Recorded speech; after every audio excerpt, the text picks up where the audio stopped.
which we hope you're not. If you're shy, and we hope you are not, throw them in the chat box and we'll ask those questions to Mary, Linda, and or myself.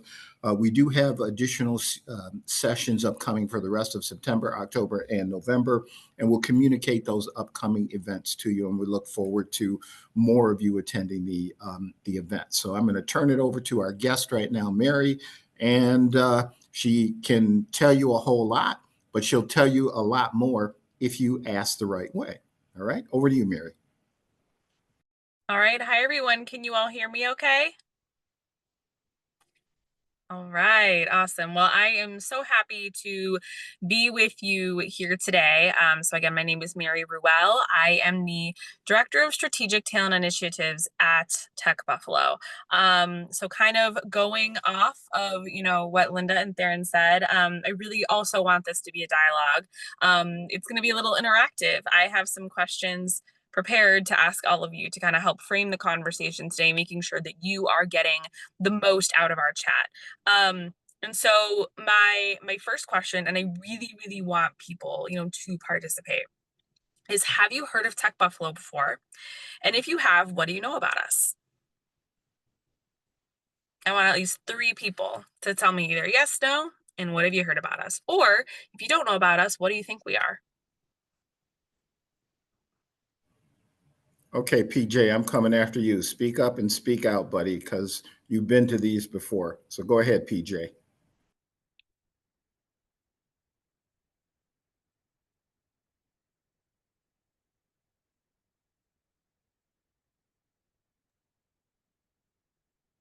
I'm seeing a couple folks in the chat say they have not.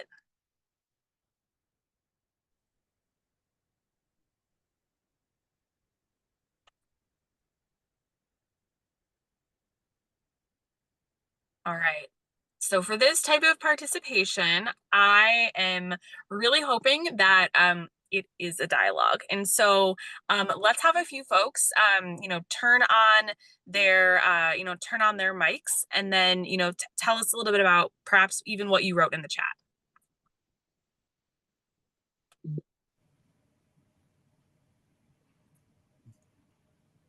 No one wants to be bold, and we won't be too bad on you. But again, ask the question to Barry instead of just typing it, please. Yeah, my name is Dylan. I have not heard of Tech Buffalo before. What do you think we do? If you had to guess. I would hope you're doing tech stuff in Buffalo or mentoring people doing tech stuff in Buffalo. All right, good guess. 2 more folks. I'll go. So we had somebody from Tech Buffalo at our college day. And I think he might have even been your director or CEO. And he told us that Tech Buffalo does promote the tech industry in Buffalo, particularly connecting the industry with people who want jobs in the industry. And that's kind of why I'm here. I'm an admissions counselor, so I talk with people who want jobs in the industry. So it helps me to know about resources like yourself. Awesome. One more person, maybe someone who has heard of us. I know there were a few in the chat.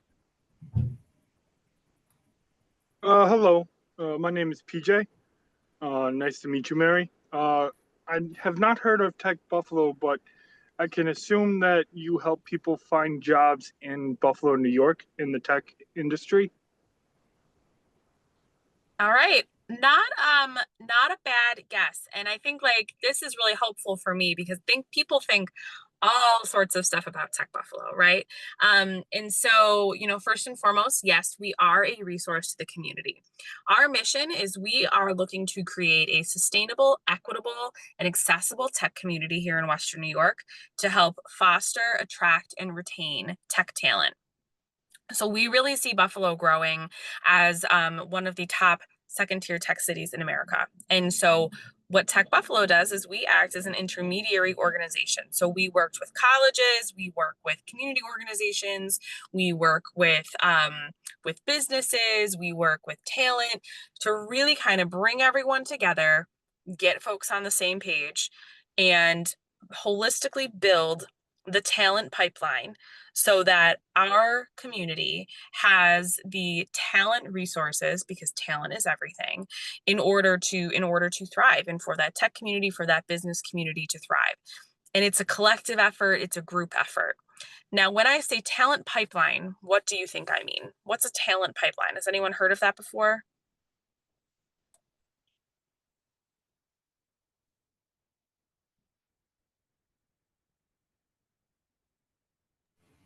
A few people have responded to say no, they have not. But again, I'm going to echo on what Mary had asked.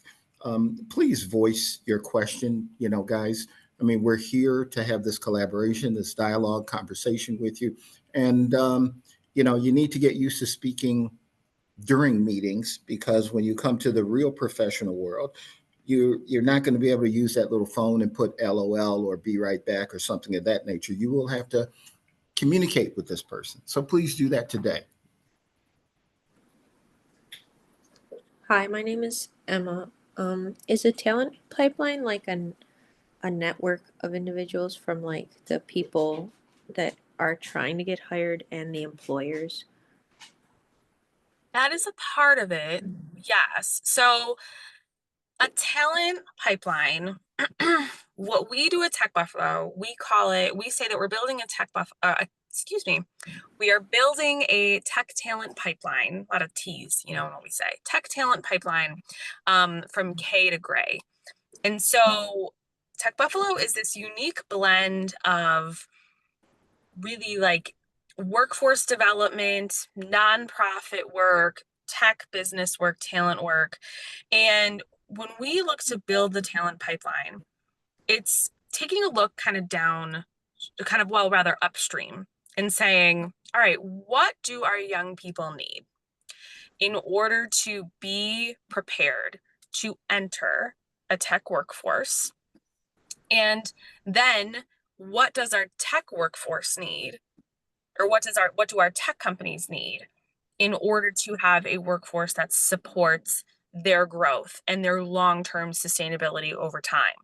And when we look at Buffalo then as a whole, how does all of that work together?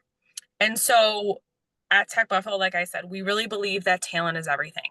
And so our work stems all the way back to, we extend back to the elementary schools, and then we go through adult learning. And so I know that you guys are in college, and I'm going to talk about you specifically. Don't worry. We're going to spend a lot of time on you and some of the opportunities. But the reason that I talk about this is I want you to understand the community effort and the community excitement that is building around tech and innovation here in Western New York, and how it's starting. We are so excited about it, and we really believe in this mission so much that we are going back to the younger grades to make sure that our community is ready to enter and grow as Buffalo grows, and that everyone can be on the ground floor of that growth. So when we look at our elementary schools, and I'm going to throw this back out to all of you, think of yourselves. When you were in elementary school, what were you thinking about? What did you want to be when you grow up? And what inspired you to be that?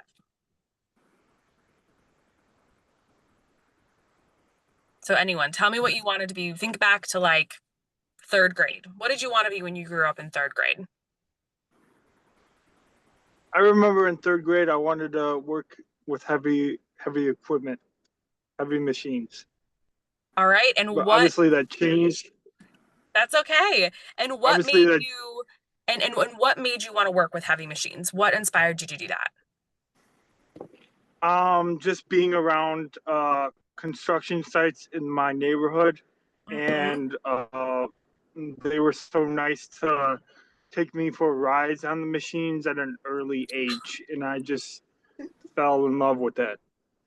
All right. So you had exposure to what that job might be like. You had people that were willing to kind of bring you in and say like, hey, this is what working on these machines, might be if you were to do that someday. So you got a little bit of that firsthand learning about what that career might be at an early age. That's the same thing that we aim to do with our young people, especially when we look at communities that are historically underrepresented in tech. women, people of color primarily, we need to ensure that our young people are having those experiences where they are exposed to tech. They are exposed to things like AI and innovation, things that are on the cutting edge. Otherwise, you don't know what you don't know.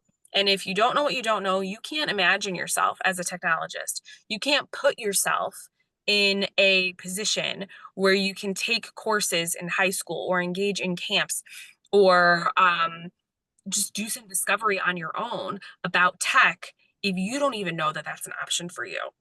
And so what we do with our young people is we empower our teachers to bring things like Minecraft into the classroom. How many of you have played Minecraft before? Even in the chat, just like I've played Minecraft, or I have, kids that Yeah, play I've played. Minecraft. I've got cousins or neighbors that play Minecraft. Yeah, very, very popular game. It's all about building, and there's so much creativity that goes into that. And there's so much creativity that goes into tech.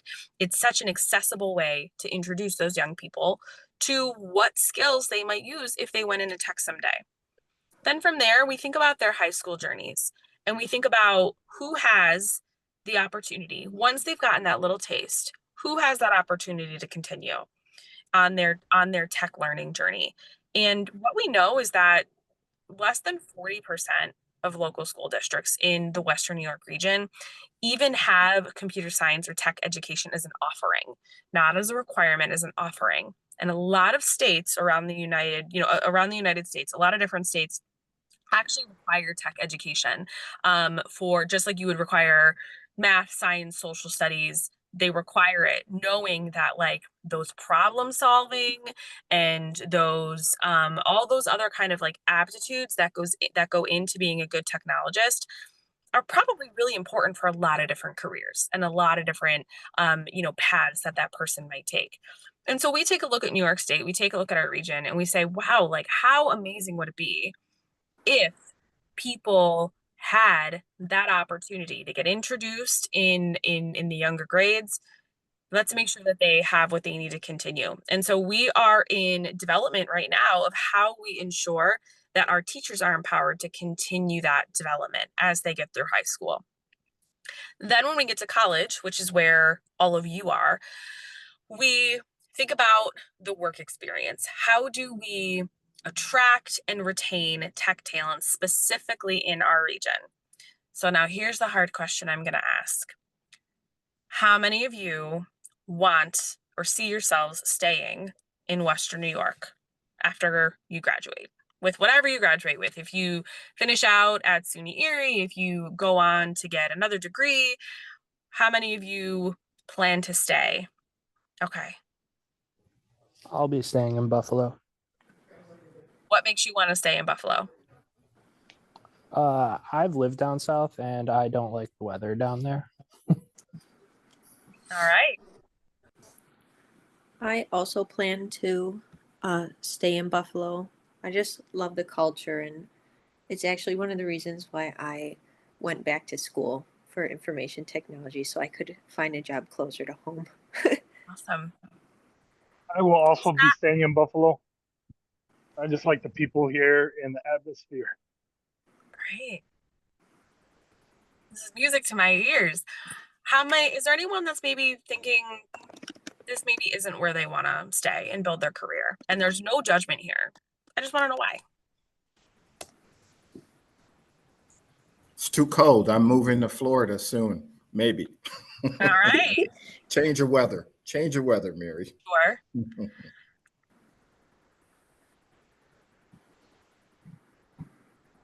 Who else is like, I'm maybe not into it?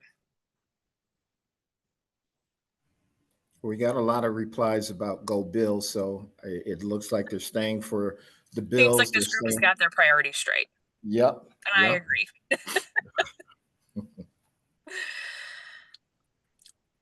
So one of the things that we hear often, and I hear it a lot from college students, is that when they look at Western New York, they don't necessarily see the opportunity.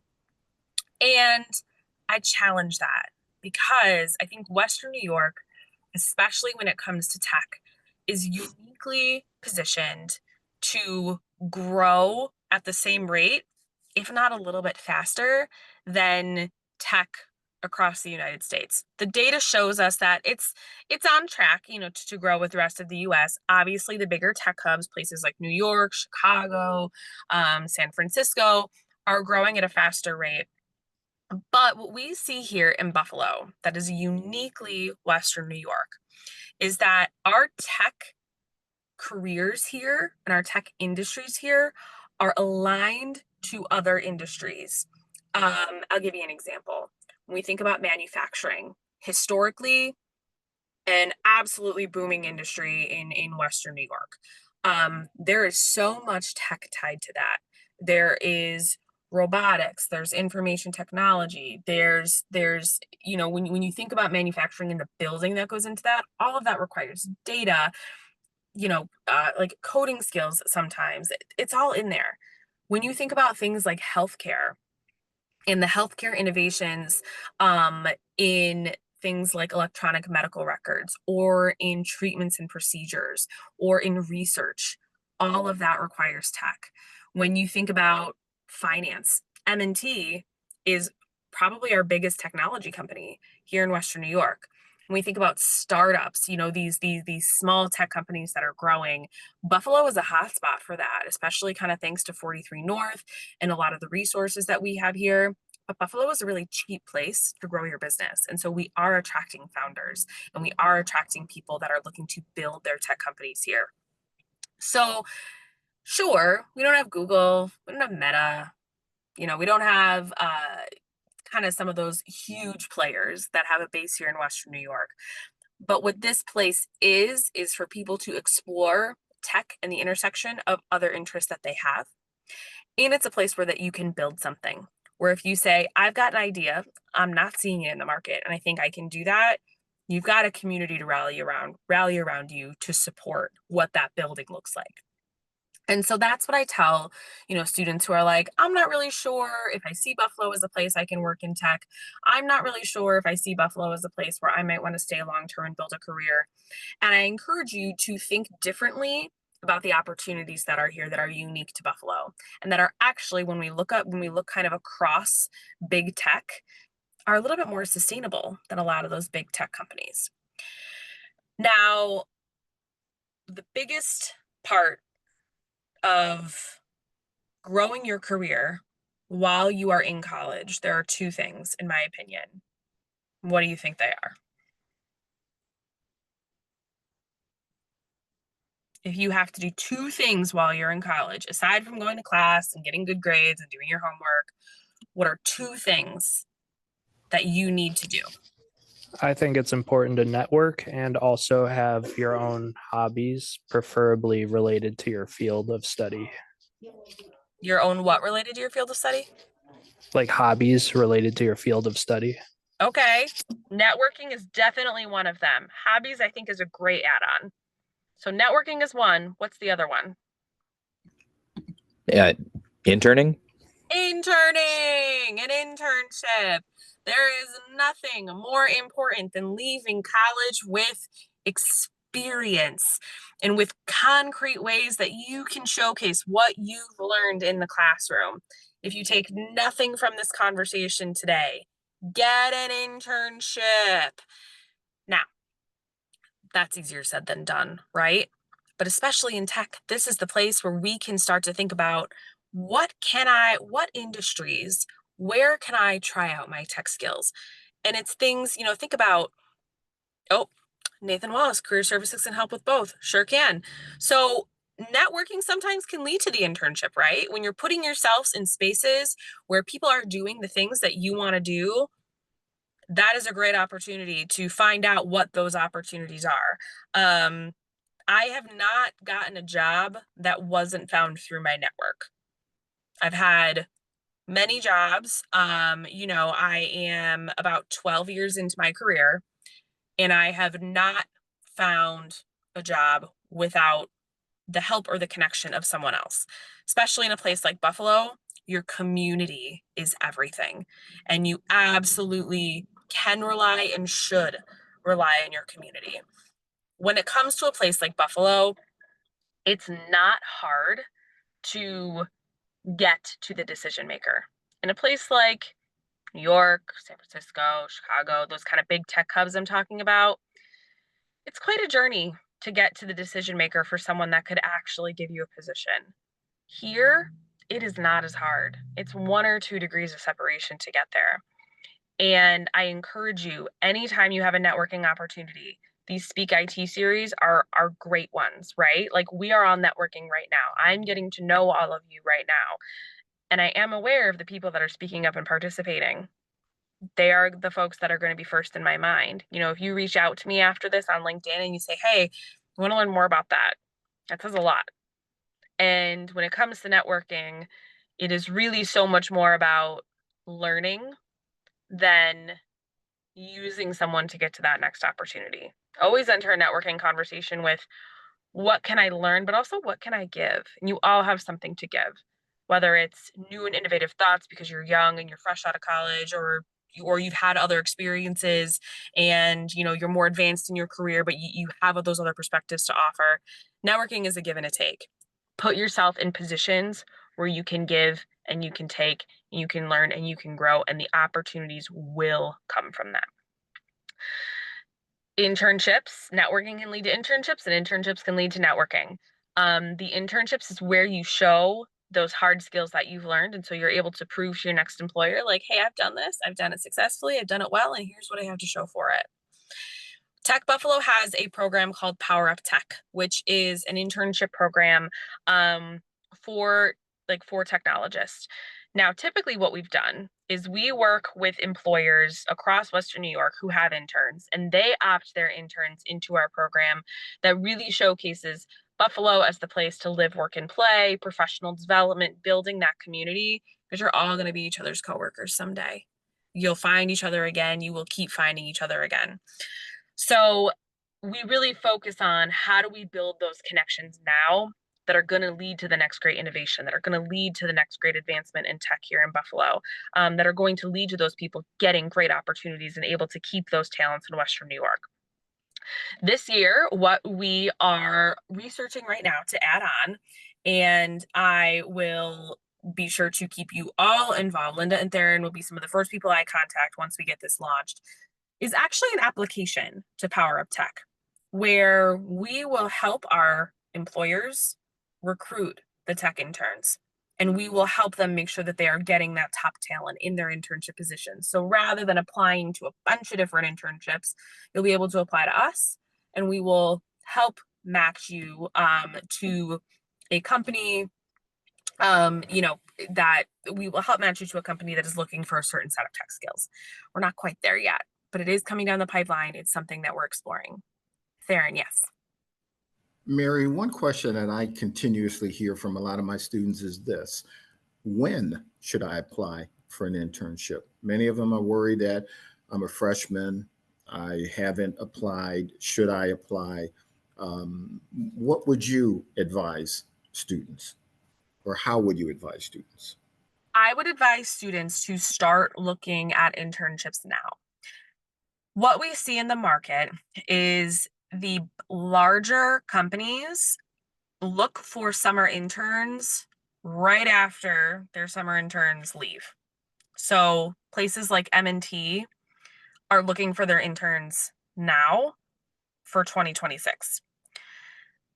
What we see from there, so I think like the fall is kind of the biggest starting point. Your larger companies are going to be recruiting now for their next summer's interns. As you get, but if you don't apply now, if you're not ready to apply now, that's okay. I encourage you to start looking, but it's okay. The closer you get to winter, spring, summer, what you then start to see are like the smaller companies and the startups.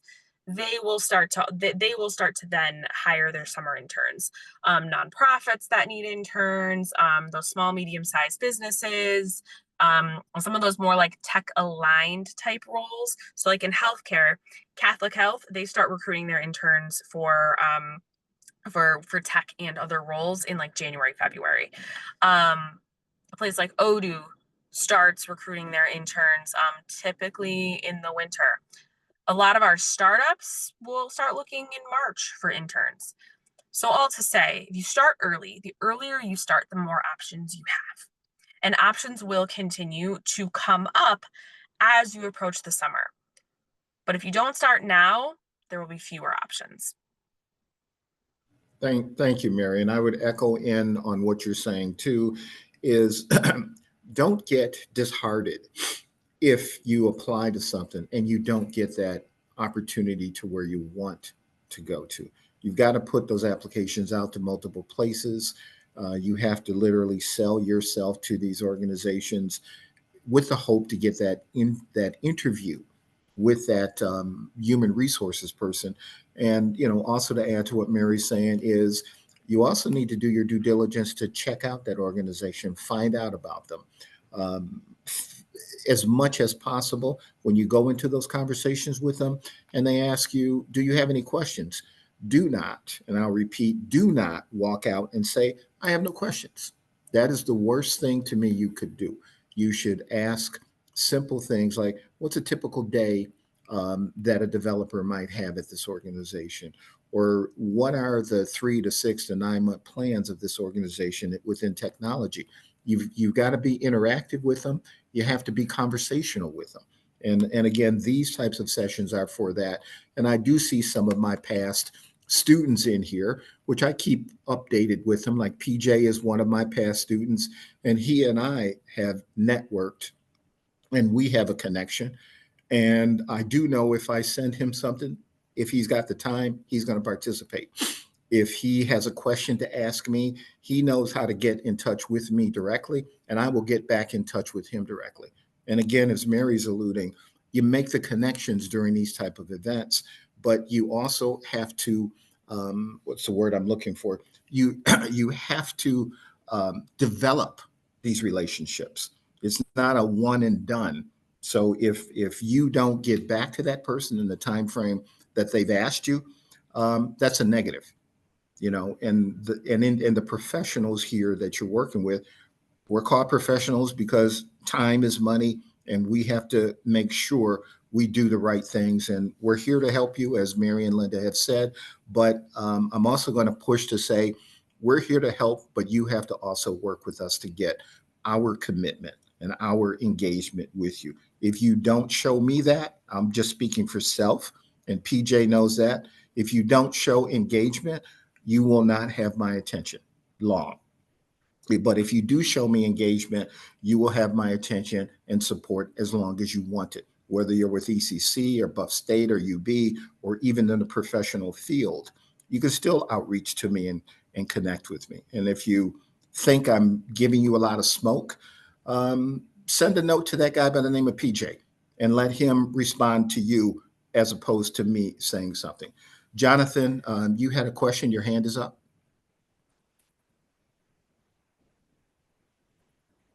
Sorry, it took me a second to unmute there. Yeah, I just had a question for Mary here. I'm starting my, college journey at the moment, and I just wanted to know from your perspective, in terms of getting a specific major in the tech field. Is it better to be very specific and very dialed into a particular, I guess, path like cybersecurity or something like that, or even more specific than that, like have a specialization in something very particular? Or is it better, in the job market to have something a little more broad, or to kind of expand your experience a little bit more? What are employers looking for right now? That is a really good question. That is one of those questions that you are going to get a different answer everyone you ask that question. My recommendation is actually going to be not one of the two choices that you have spelled out. In technology, you have to go into a tech career with a growth mindset.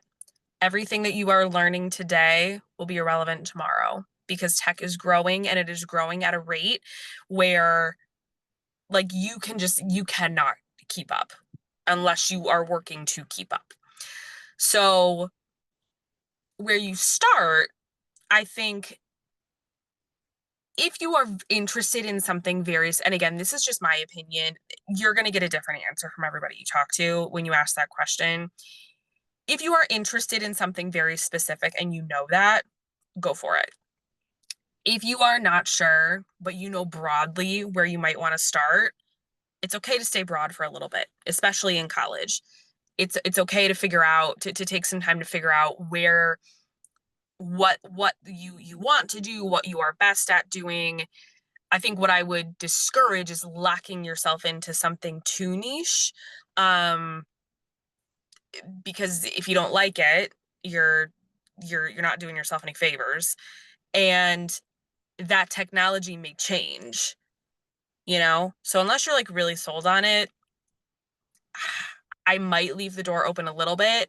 What employers are going to want to see regardless is that growth mindset, and that you've taken the initiative throughout your career to keep learning, to keep growing, to try new things, to learn new skills, that to be ahead of the curve. And that is what's going to set you apart, is someone who is always willing. I mean, one is like a professional skill.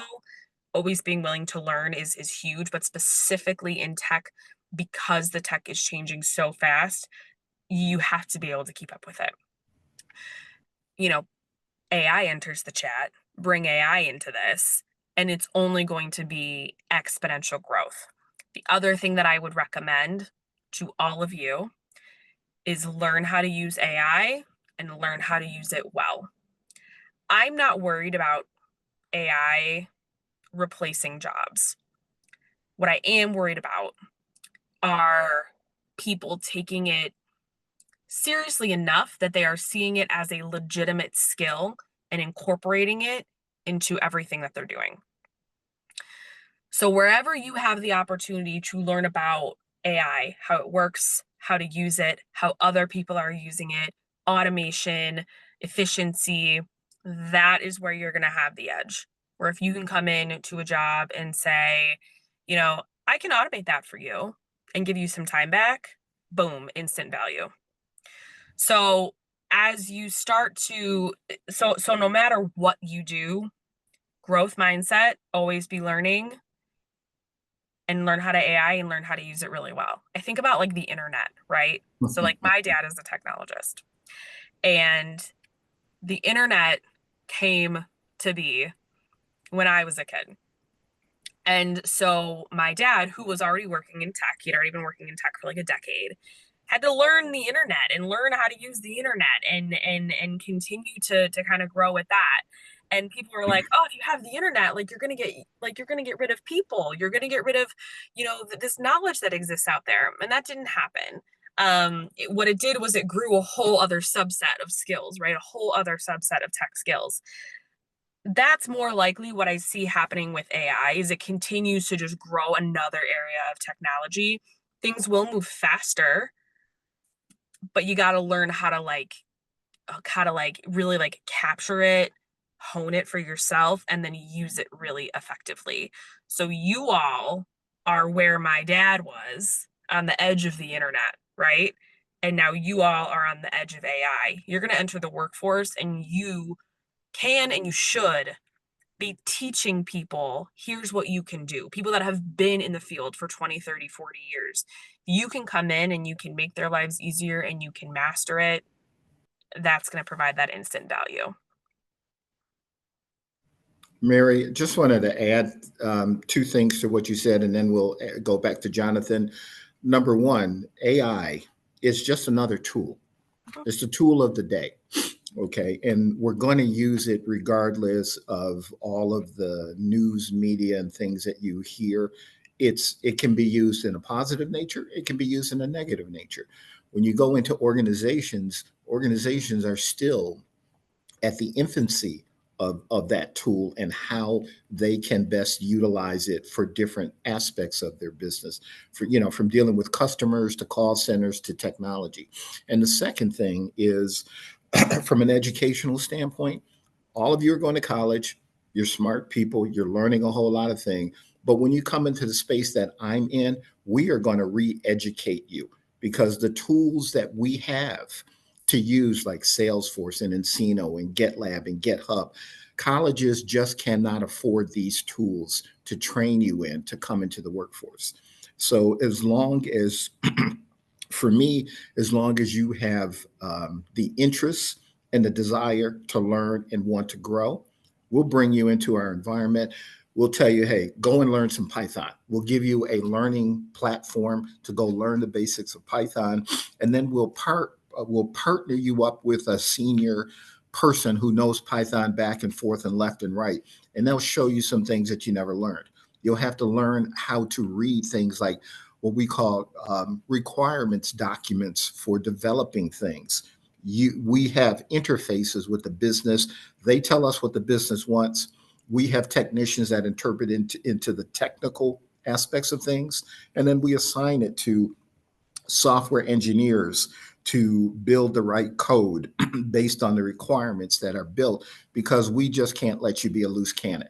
You have to build it in accordance to compliance, regulations, legal aspects of things to make sure the company is protected and you're protected. So again, the things you're learning in school are the basics, the beginning. When they turn you over to me or somebody else at M&T, we'll give you those things because we want you to be the sharpest tool in the toolbox and just continue to grow all the time. Jonathan, I'll jump over to you. Yeah, thank you for the incredible response to my last question. I just wanted to kind of expand on that and ask a follow-up question, because you mentioned your father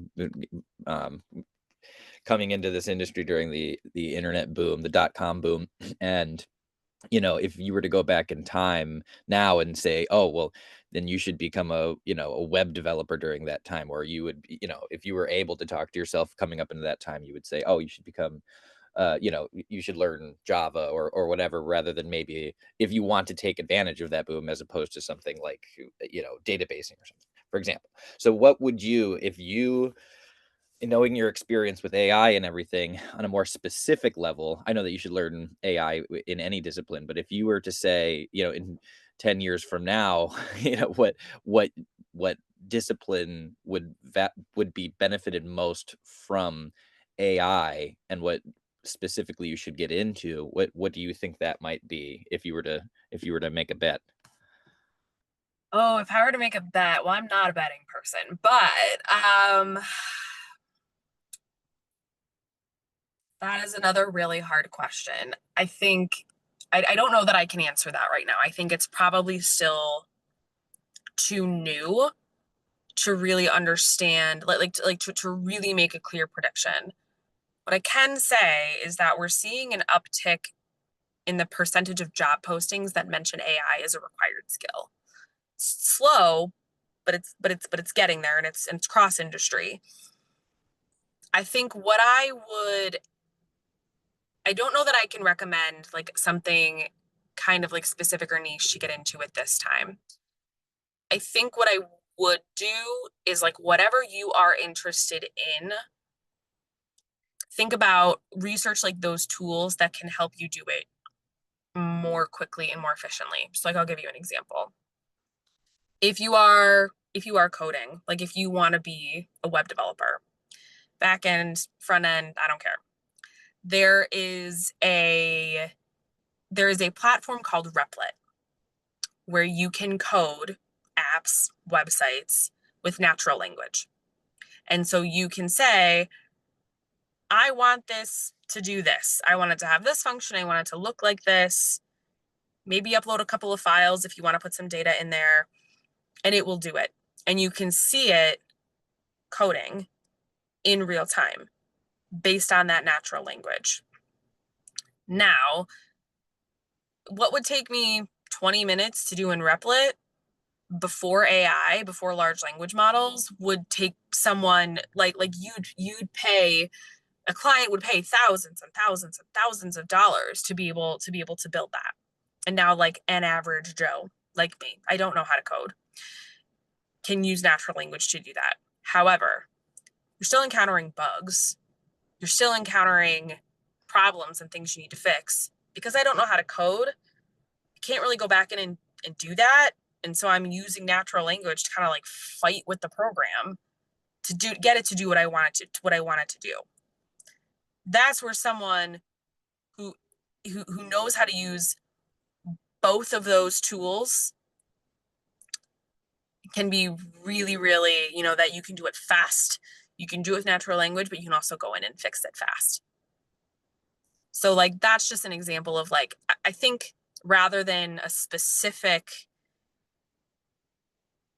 skill of how you can, like, rather than recommending a specific skill and thinking about like how you can use AI to augment that, I would say figure out what you really like and what you're good at first, and then figure out AI and how to augment that.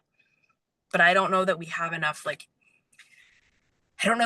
experience with it. And even then, things like large language models, by the time you figure it out, like the next model is already coming out. Like the ChatGPT, like the newest version that just came out about 2 weeks ago, like the way that you can build agents in them to code and like do research and like do everything you want it to do is amazing. And 6 months ago, we would have never thought it was possible. Does that answer your question? I feel like it's not a great answer, but No, it was a good answer, and actually, it kind of just brought me along the path of you mentioning that they're looking for AI in your terms of your experience. So, like, putting something like Riplet on your resume, perhaps, may be a good thing to learn to have on there. I mean, if there are any other AI specific actionable things that you can have some type of provable thing, maybe even like a certification in something in AI to show that you actually have AI experience and not that you just make silly memes on ChatGPT, which we all do. And I think that you have an understanding of it too. That you have an understanding of how large language models work, how automation works, and how your skills, like if you put out, like it's a really popular thing right now to put on your resume that you're a prompt engineer. Yeah, like if you can put in a good prompt, like you can get something out really, really great, but you still have to come up with that prompt. Like that's a skill.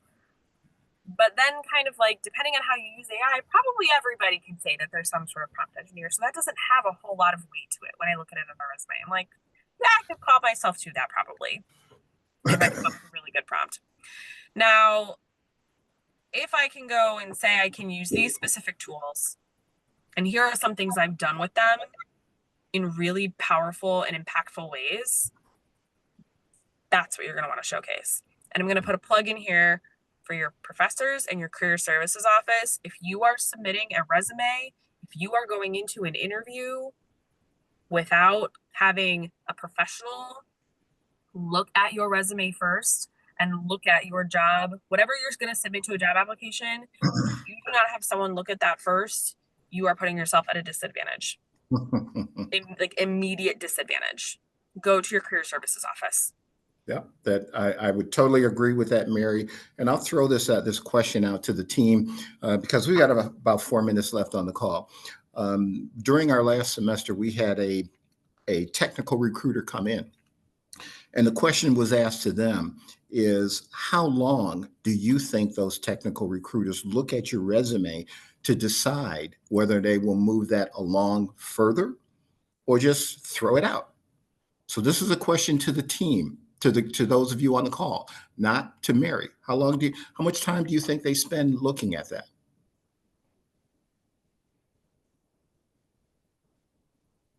Okay, sticker shock. They don't spend any longer than 60 seconds, to be honest. They send your resumes through bots. Those bots will skinny down the specific resumes that have the core skills that they're looking for a particular job.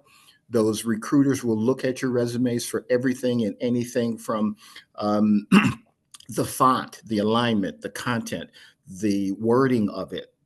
They are going to look for those particular details. And as Mary spoke, and I think as Nate put it in the chat, take it to your career services.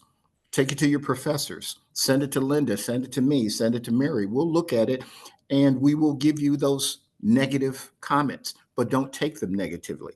Those are critical comments to tell you how to beef that resume up. So when you do send that piece of paper out for a job that you want, somebody's actually going to give it some serious looking at it. Okay. Now, other thing that go I ahead, would Deb. add to that is when I look at a resume, I'm not necessarily, I'm looking at your skills, but I'm looking at how you use them. Mhm. And I'm looking at the impact that you made Right. using them. If you put on a resume that like, I used Python to code this.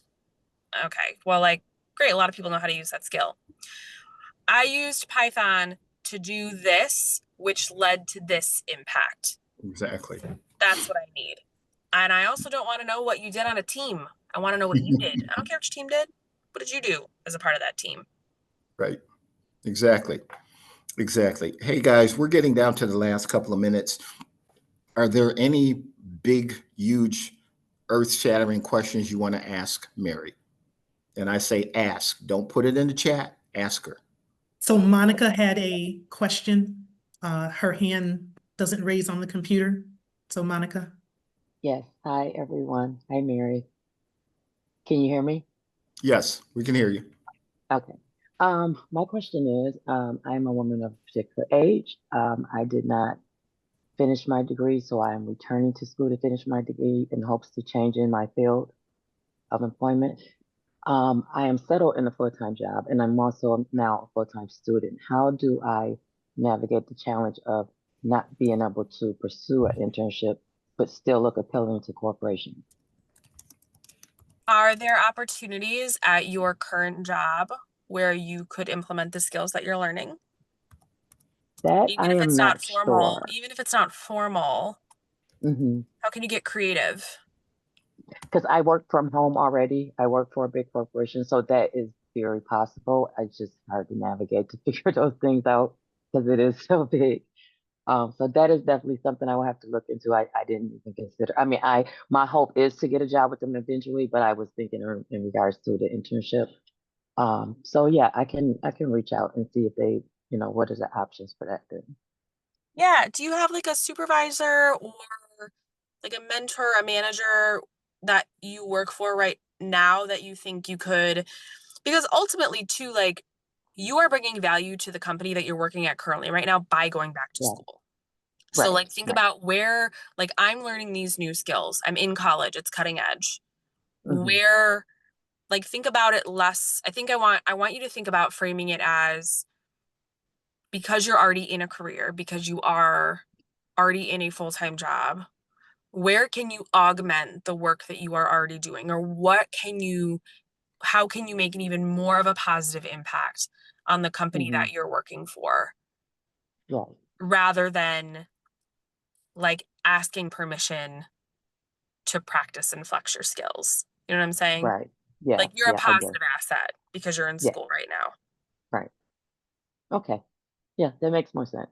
Yeah. So talk to HR, talk to your manager. You don't get anything you don't ask for. Very true. All right. Thank you. I appreciate it. You're welcome. Just to kind of wrap up where we started this conversation, on the tech talent pipeline and kind of what Tech Buffalo does. So when we work with students, we work to get them, once they get to college, like making sure they're plugged into a really rich internship and a really rich, Buffalo experience, so they can see this place as one where they want to build their careers. We also, have recently got a grant to start working with apprenticeships and to start working with, those more in-career folks who are maybe looking to switch into something new.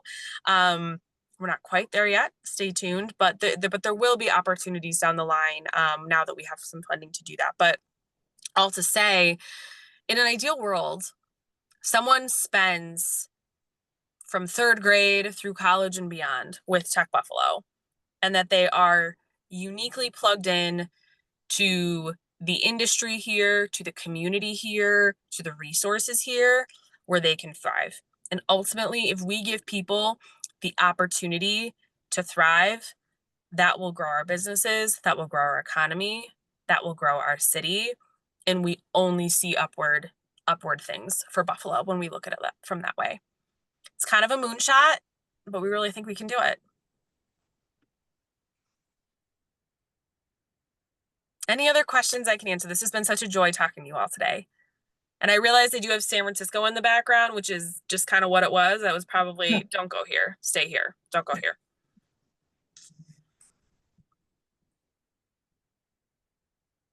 So any questions? Nathan, did you have a question?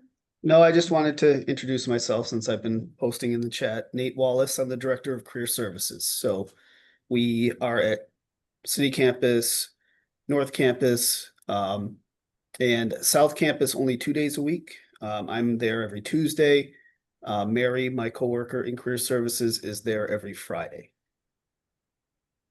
Awesome.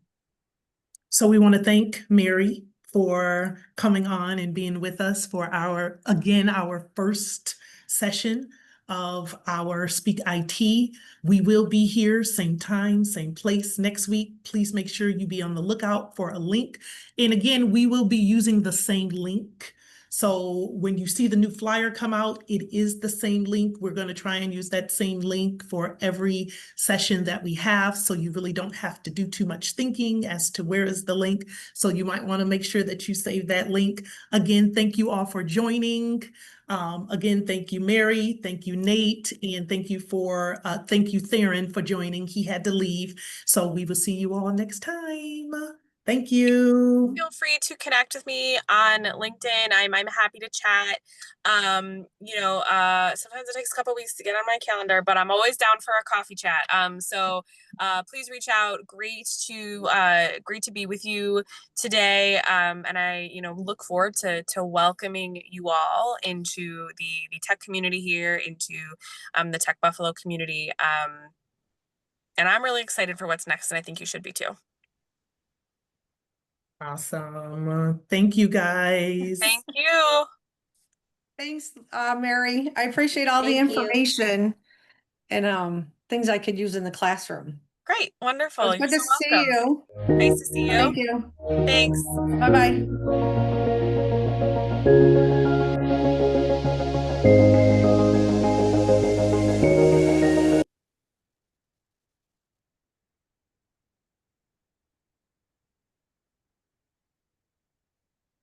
Linda, I just wanted to hang back if anyone had any other questions.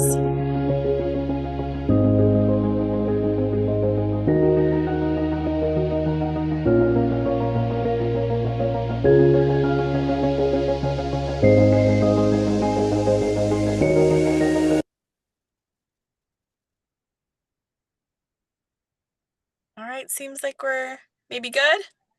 Looks like we're good. Right. Thank you so much. I apologize.